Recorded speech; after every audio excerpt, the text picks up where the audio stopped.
నేను చెప్పిన దాని కంటిన్యూషన్ ఏంటంటే ఇప్పుడు కమ్యూనిటీ కాపు కమ్యూనిటీ లార్జ్ కమ్యూనిటీ అవుతుంది. మీరు ఇందాక 2 మాటలు చెప్పారు. వివి లక్ష్మీనారాయణ గారు, అదే జేడి లక్ష్మీనారాయణ గారు వెళ్ళిపోయారు.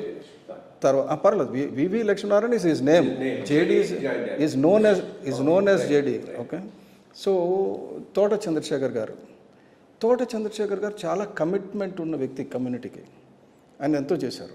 జేడి లక్ష్మీనారాయణ గారు ఎక్కడ కమిట్మెంట్ ఉన్న వ్యక్తి కాదు. అసలు ఆయనకి సీట్ ఇవ్వడానికే పవన్ కళ్యాణ్ గారు ఒప్పుకోలేదు. నేను బలవంతంగా నాకంటా 10,000 ఓట్లు ఇంక ఎక్కువ పడతాయి, మీరు ఇవ్వండి అని చెప్పి బలవంతంగా ఆ రోజు ఒడ్డే శోభనాథ్ ఋషి గారు నాకు ఫోన్ చేసి, ఏంటి నేను భీముల నుంచి కంటెస్ట్ చేస్తానన్నారు, మీరు పవన్ కళ్యాణ్ గారికి నా మాటగా కూడా చెప్పండి అంటే నేను కన్విన్స్ చేసి ఆయనకి సీట్ ఇప్పించాను. సీట్ ఇప్పించి నా జీపు, నా మనుషులు చాలా వరకు పెట్టి నేను జీప్ ముందు నడుస్తూ ఆయన ప్రచారం చేశాను. ఆయన ఏమన్నారు, నాకు పవన్ కళ్యాణ్ కంటే నేనే పాపులరు, ఈవెన్ పెందుర్తి సెగ్మెంట్లో గాజువాక సెగ్మెంట్లో కూడా నాకు ఎక్కువ ఓట్లు వచ్చినాయి అన్నారు.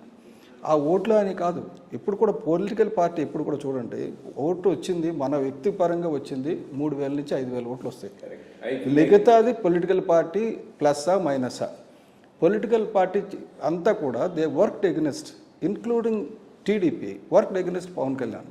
రాకపోతే ఆ రోజు గాజువాకలో అంత గట్టి క్యాండిడేట్ని పెట్టరు, భీమవరంలో అంత గట్టి క్యాండిడేట్ని పెట్టరు. అంత గట్టి క్యాండిడేట్ని తెలుగుదేశం పెట్టిందంటే పవన్ కళ్యాణ్ గారి మీద ప్రేమతో కాదు కదా. So they wanted Pawan Kalyan to lose, అది క్లియర్. అన్ని పార్టీలు ఏకమై పవన్ కళ్యాణ్ గారిని ఓడించడానికి కష్టపడ్డాయి. JD Lakshminarayana is not considered as a person. ఆయన ఓడినా ఒకటే గెలిచినా ఒకటే, ఎవరు పట్టించుకోలేదు. కాబట్టి అంత అభిమానం, ప్రజల్లో ఉన్న అభిమానం అంతా వాళ్ళకి ట్రాన్స్ఫర్ అయింది.